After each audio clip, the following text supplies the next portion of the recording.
অনুমানিক ৯টা ৫ মিনিট নাগাদ আমার কাছে একটা সিক্রেট ইনফরমেশন আছে যে একটা গাড়ি ওয়াই সাইড থেকে কমলপুরের দিকে আসছে। তো কি গাড়ি? একটা মহিন্দ্রার মহিন্দ্রার গাড়ি। একটা নাম্বার প্লেট আছে, একটা নাম্বার ছিল আমাদের কাছে স্পেসিফিক।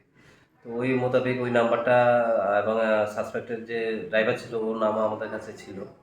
তো আমরা ওই তথাপি বড়বাবু এবং আমাদের এসডিপি সাহেবকে ইনফরমেশন দিয়ে আমরা প্রপার যা করার করণীয় অফিসিয়াল কাজগুলি সেরে নিয়ে আমরা শ্রীরামপুর নাগাতে আমরা যাই এবং ওইখানে র্যান্ডমলি সার্চ করা শুরু করেছি সাসপেক্ট ভেহিকেলটার জন্য।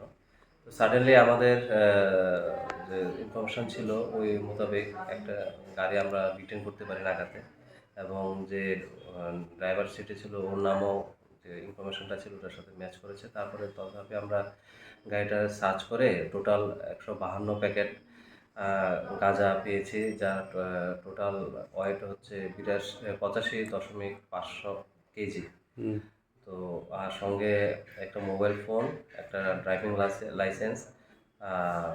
গাড়িতে কি অন্য কোনো নাম্বার প্লেট ছিল? হ্যাঁ, এক্সট্রা একটা এস নাম্বারের নাম্বার, আসামের গাড়ির নাম্বার আসামের নাম্বার প্লেট পেয়েছি।